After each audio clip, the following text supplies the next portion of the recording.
I mean, if you're interested in this stuff, that www.climatechangeecon.net is a website that we've developed to provide data for states and other kinds of information. Yes, sir. Peter, how do you distinguish between efficiency and effectiveness in this argument? Because you can become extremely efficient from an engineer's perspective, like a BlackBerry, but you never get the engineering and design cooking in the community to where you'll see this shift, because this is a totally different quantum leap or a quantum shift in the sort of thinking that goes into economic development. Okay, look, there's a reason why I brought up the data about the Kentucky schools. All right, you've got Mark Riles, who heads the facilities office in the Department of Education, who has to approve all new construction. His unit has to approve all new construction plans in order for them to get bonding. All right? And he's the one that's pushing the energy efficiency standards, recommending that showing people how to do it. All right? And you're getting such terribly left-wing places such as Kenton County jumping on board. All right? The county I happen to live in. Why? Because there's an economic return. If you can demonstrate that economic return from the efficiency, you can have an effect on the policy. We're sitting in the Commonwealth of Kentucky right now. I didn't go into it. There's every one of our universities now, I believe, has got a contract with an energy service company, an ESCO. Energy service companies will say to you, borrow money, pay us, and pay for the capital improvements that we're going to put in with our design, and we're going to save you so much money on your utility bills that that's going to be able to cover the cost of the debt that you've incurred, and if it doesn't, we guarantee to make up the difference. Every one of the universities signed on with them. Every one of the state agencies who own buildings in the Commonwealth of Kentucky is encouraged to sign on with them, and many of them have. Siemens is operating in Kentucky doing this. I can give you the names of the people who are doing it. Isn't that evidence of the fact that we're beginning to see a change driven by the economics?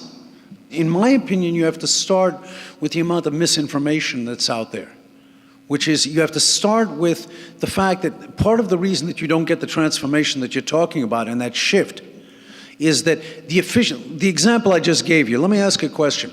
Here are these schools, here are these Kentucky agencies that are doing this stuff to promote their own energy efficiency.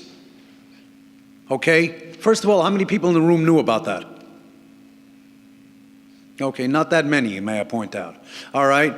How many times has the Commonwealth of Kentucky talked to local governments saying, look what we're doing, maybe you guys might want to do it too? I don't have any evidence that it's ever been done. Kentucky is actually doing at the level of government, at the state level, more than some other states in terms of what it's doing internally.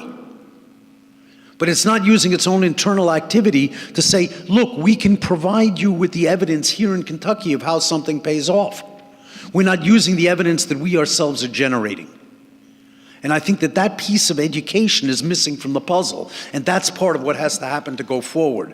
It's again, we're going back to the boxes or the stovepipes or whatever you want to call it. There isn't the sufficient communication back and forth. The only reason that information is getting down to the school districts is because they have to come with their plans through the Department of Education because of the bonding issue for the underwriting for their projects.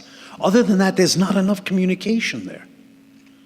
The state is doing some very, very progressive things, the Commonwealth is, at the level of state government, but it's not using it as a demonstration.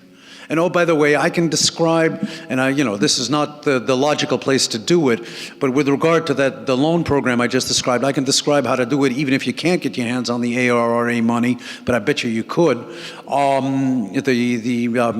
Revitalization Act money, but even if you can't, I think I know of several models.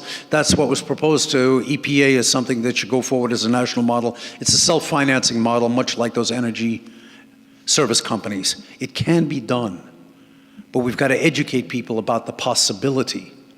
And I agree with you completely that if some of us knowing about the efficiency is not enough, the question is how do we communicate it? And that involves breaking down some of those lines of communication. What I just did here now is what? Mike asked me to talk about environment. I wanted to talk about environment in a way that was immediately relevant to people in Kentucky, that dealt with this climate change issue that I think is a very, very important one. But I couldn't deal with it just with the environment alone, because to convince people that it's important, what did I do? I walked from Natural Resources Cabinet across the way, if you will, to the Economic Development Cabinet. I'm trying to build some bridges that aren't there now. And some of those bridges need to be built much more fully. And we need to recognize that that's what we need to do. This doesn't necessarily cost a large amount of money.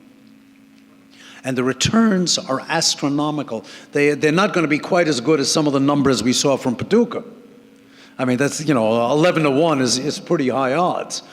But the numbers are pretty darn good. And they certainly do pay off. An ESCO is not going to do anything that doesn't have a payback period of less than 10 years. And everything that is done right now gets done on the assumption that the cost of energy is going to remain constant. How many people in the room expect the cost of energy to remain constant? Are you willing to have the Commonwealth of Kentucky promote more investment in alternative energies and energy efficiency, betting on the fact that the cost of the current forms of energy is going to go up? Are you willing to take that risk?